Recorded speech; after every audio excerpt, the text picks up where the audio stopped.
जबाबदारी तो व्यक्ती स्वीकारेल आणि हे नाव दुसरं तिसरं कोणाचं नाही तर देवेंद्र फडणवीसांचंच असण्याचा विश्वास अनेक नेत्यांनी व्यक्त केलेला आहे। देवेंद्र फडणवीस यांच्यावरती आज महत्त्वाची जबाबदारी पडू शकते। भाजपच्या विधिमंडळ गट नेते पदाची ही जबाबदारी असणार आहे आणि त्यानंतर त्यांच्याच गळ्यात महाराष्ट्राच्या मुख्यमंत्री पदाची माळ पडण्याची शक्यता आहे।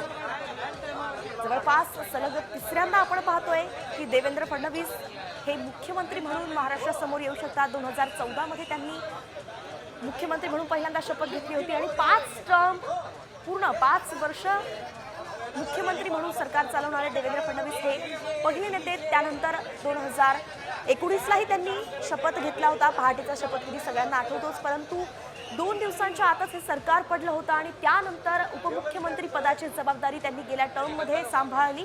परंतु आता पुन्हा एकदा तिसऱ्यांदा मुख्यमंत्री म्हणून देवेंद्र फडणवीस महाराष्ट्राच्या समोर उभे राहू शकतात। महाराष्ट्राची जबाबदारी घेण्यास देवेंद्र फडणवीस सज्ज झाल्याचंही दिसतंय। त्यांच्या देहबोलीतून तो आत्मविश्वासही झळकतोय।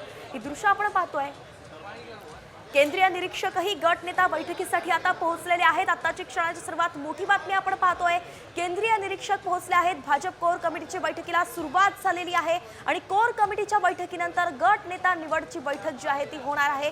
देवेंद्र फडणवीस सुद्धा बैठकीसाठी उपस्थित झाले आहेत। सोबतच भाजपचे अनेक महत्त्वाचे नेते आहेत। केंद्रीय निरीक्षक जे आहेत निर्मला सीतारामन, विजय रुपाणी हे देखील या ठिकाणी दाखल झाले आहेत। कोर कमिटीची बैठक सुरू झालेली आहे।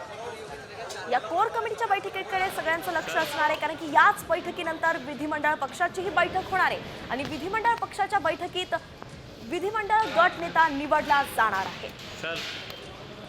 वेगवान घडामोडी घडत आहेत, ज्याकडे सगळ्यांचं लक्ष आहे। महाराष्ट्राचं याकडे लक्ष आहे। आपण पाहिलं की अनेक महत्त्वाचे नेते भाजपचे दाखल झाले आहेत। त्यात चंद्रशेखर बावनकुळे असतील, विनोद तावडे असतील, देवेंद्र फडणवीस असतील, चित्रा वाघ, शिवाय रवी राणा, सदाभाऊ खोत, पडळकर यांच्यासारखे अपक्ष ज्यांनी भाजपला पाठिंबा दिला आहे असे सगळे आमदार अपक्ष विधान भवनात दाखल झालेत। मुंबईत महत्त्वाच्या घडामोडी घडत आहेत आणि त्याचं केंद्रबिंदू सध्या ठरतंय ते विधान भवन, कारण की विधान भवनाच्या सेंट्रल हॉलमध्येच सध्या ही कोर कमिटीची बैठक पार पडते आणि या कोर कमिटीच्या बैठकीनंतर विधिमंडळ पक्षाची बैठक होणार आहे। आज खरं तर पेच सुटणार आहे। महाराष्ट्राचा मुख्यमंत्री कोण असणार आहे त्यावरती औपचारिक घोषणा होणार आहे। तर इकडे दुसऱ्या विंडोमध्ये आपण पाहतोय की आझाद मैदानावरची ही संपूर्ण दृश्य आपण पाहतोय। आझाद मैदानावरती उद्या 5 डिसेंबर आहे आणि 5 डिसेंबरला सायंकाळी 5 वाजता महायुती सरकारचा शपथविधी होणार आहे।